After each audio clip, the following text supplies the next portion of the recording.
नमस्कार, खबर control news में आपका स्वागत है। आज हम सदर बाजार विधानसभा से आम आदमी पार्टी के नरेश प्रधान जी से क्षेत्रीय मुद्दों पर सीधी बात करेंगे। नरेश जी, खबर कंट्रोल न्यूज में आपका स्वागत है सर। सबसे पहले जान लेंगे सर, वार्ड में क्या क्या समस्या बनी है फिलहाल। देखो जी, ये सतबीर शर्मा जी का वार्ड रहा था, किशनगंज वार्ड था पहले। तो यहाँ तकरीबन जो है काम सतबीर शर्मा जी ने 15 साल सतबीर शर्मा जी रहे निगम पार्षद, उसके बाद उषा शर्मा जी निगम पार्षद बने। निगम पार्षद बने। तो एक ही परिवार से लगातार बनते आ रहे थे, तो यहाँ तो काम तकरीबन लोगों के बहुत अच्छे से हो रहे थे। एक दो समस्या जैसे रह रही है, नाला जो है कवर नहीं हो पाया, बार बार नाले की मतलब पैसे के लिए बार बार बोला भी गया है उसमें, लेकिन वो कवर नहीं हो पाया। ढकने का काम कवर नहीं किया गया। हाँ, कवर नहीं हो पाया। मैंने समस्या यहाँ की किशनगंज की नाले की है। आपसे ये भी जान लेंगे प्रधान जी, जब सतबीर जी यहाँ से निगम पार्षद रहे तो सफाई व्यवस्था की बात की जाए तो सफाई व्यवस्था कैसी थी सर? सफाई व्यवस्था बहुत बढ़िया चीज है। हाँ, 15 साल सतबीर शर्मा जी रहे, उसके बाद उषा शर्मा जी निगम पार्षद बने, उन्होंने भी अच्छे काम करे हैं। उसके बाद थोड़ा फंड में दिक्कत आ रही थी, तो मतलब पार्टी आम आदमी पार्टी ज्वाइन कर दी थी, क्योंकि लोगों के काम हो नहीं पा रहे थे। दो साल बीच में जो है लोगों के काम नहीं हो पाए। जैसे सीवर की समस्या थी, पानी की समस्या थी, पदम नगर मोती बाग सारी जगह समस्या हो गई थी। तो जैसे ही संजय शर्मा जी ने उषा शर्मा जी ने पार्टी ज्वाइन करी, विधायक जी के साथ मिलकर बहुत सारे काम हुए। तकरीबन सारी गलियां, पाइप जो सीवर की लाइन की जो समस्या थी, वो सारी गलियां में सीवर लाइन दोबारा डली है, पानी की लाइन दोबारा डली है। कोई यहाँ पदम नगर या मोती बाग या स्वामी विवेकानंदपुरी अम्बा बाग या कोई समस्या नहीं है। आपसे जान लेंगे प्रधान जी, आपका जुड़ाव कब से हुआ आम आदमी पार्टी से? करीब 2 साल हो गए। पिछले 2 साल से। इससे पहले आप कांग्रेस से जुड़े हुए थे। तो आपसे ये जानना चाहेंगे सर, इतनी बड़ी पार्टी को क्यों आपने छोड़ दिया सर?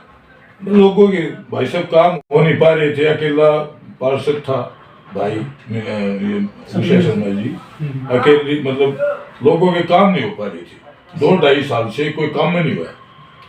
पानी की समस्या रह गई, सीवर की समस्या, इधर जैसे विधायक जी से तनाव बना रहता था, तो इस कारण अभी लोगों के काम करने हैं। निगम पार्षद कोई मतलब बहुत बड़ा वो नहीं होता, ये तो सिर्फ लोगों के काम करने के लिए जो है ना पार्टी चेंज करने के लिए। इस बार सर समीकरण की बात की जाए तो पहाड़ी, धीरज वगैरह, वाड़ा वगैरह जुड़ा हुआ इस बार आपकी वार्ड के अंदर, तो किस तरह काम होगा सर इस बार?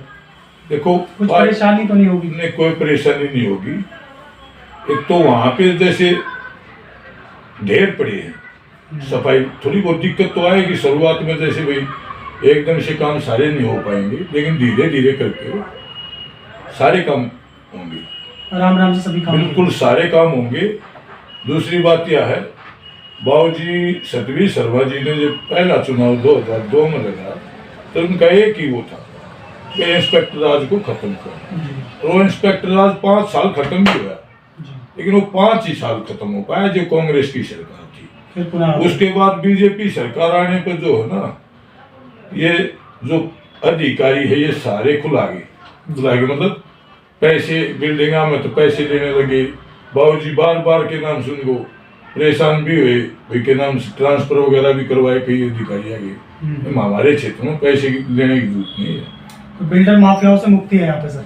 हाँ, यहाँ सर थोड़ा जो कंप्लेंट वगैरह जो बिल्डिंग आई कंप्लेंट करते हैं उस पर कार्रवाई हो जाती है। बाकी किसी कोई भी पार्टी का हो, बीजेपी का हो, कांग्रेस का हो, आम आदमी पार्टी का हो, कैसे भी मकान बनाओ, किसी ने कोई दिक्कत नहीं है। आपसे ये भी जानना चाहेंगे सर, लगातार जो इतनी महंगाई बढ़ती जा रही है, इस पे केंद्र सरकार का कोई कंट्रोल नहीं है, इस पे आप क्या कहना चाहोगे सर? देखो जी, भ्रष्टाचार भी है केंद्र सरकार का, और महंगाई भी बहुत ज्यादा, कोई कंट्रोल नहीं है। भाजपा सरकार तो गरीब की बिल्कुल दुश्मन है। इसमें एक मेरा नहीं, किसी से भी आप जैसे पूछोगे तो हर आदमी परेशान हो जाए। महंगाई बहुत ज्यादा है भाई। हम एक जैसे गैस के दाम कह देते हैं, गैस के दाम या पेट्रोल के दाम लेकिन अगर जो देखा जा चावल पे, भाई आटे पे, सरसों के तेल पे, हर घी पे, कोई ऐसी चीज नहीं जिसमें कोई भी है, दूध है, हर चीज महंगी होगी। एक तो आदमी मान लो तेल महंगा हो जाए तो कोई बात नहीं, भाई और चीज सस्ती हो फिर भी इसमें तो घर चलाना बहुत मुश्किल हो रहा है। अगर जो लेडीजों से पूछोगे तो डबल से भी ज्यादा खर्चा उठाना पड़ रहा है। तो सर आपसे जान लेंगे प्रधान जी, ये सरकार कौन चला रही है? केंद्र में बैठी हुई मोदी जी चला रहे हैं, अडानी अंबानी चला रही है सरकार? देखो जी, अडानी और अंबानी के बगैर तीन की सरकार चल ही नहीं सकती, क्योंकि सारा जो है ना खेल उन्हीं का है। ये अपना अमित शाह, मोदी जी, तो कोई तो है ही नहीं। तो परिवर्तन की आवश्यकता लगती है 24 में सर? अगर जब परिवर्तन हो जाए तो बहुत अच्छा है। कोई है आपके पास ऐसा कोई चेहरा जो परिवर्तन ला सके? परिवर्तन तो जी, जब तक सच्चाई को लोग सच्चाई नहीं समझेंगे, झूठ को झूठ नहीं समझेंगे, तो परिवर्तन होगा कैसे? बिल्कुल। जब तक संघर्ष कर रहे हैं, राहुल गांधी जी संघर्ष कर रहे हैं, भारत जोड़ो यात्रा बहुत लंबी यात्रा करी है हमने, और मेरे हिसाब से संघर्ष जिस हिसाब से कर रहे हैं परिणाम भी ठीक ही होंगे। बिल्कुल, जिस तरह आप कह रहे हो सर, राहुल गांधी जी भारत जोड़ो यात्रा में लगे हुए हैं, वहीं दूसरी ओर भारतीय जनता पार्टी के लोग कह रहे हैं कोरोना बहुत ज्यादा बढ़ रहा है, लेकिन राहुल जी कह रहे हैं कि कोरोना कुछ नहीं, हमें भारत जोड़ो यात्रा से रोका जा रहा है। इससे आप कितना सहमत हो? देखो जी, एक बात आप समझो, जब चुनाव आते हैं तो इनमें कोई मतलब कोरोना नहीं होता, और जैसे ही चुनाव खत्म हो जाते हैं कोरोना आ जाता है। तो ये तो भय दिखा रही है ना कोरोना का, तो सबसे ज्यादा तो लाखों की भीड़ चल रही है राहुल गांधी जी के साथ। कोरोना होता था अभी तक तो बहुत सारे लोग ढक जाते हैं। ये तो जो है ना, इसकी यात्रा को रोकने के लिए सारे षड्यंत्र करे जाएंगे। कहीं ना कहीं साजिश लग रही है सर? बिल्कुल साजिश है जी। यात्रा तो संपूर्ण होने वाली है। संपूर्ण होने वाली है, उसके बाद दूसरी यात्रा भी शायद शुरू करेंगे।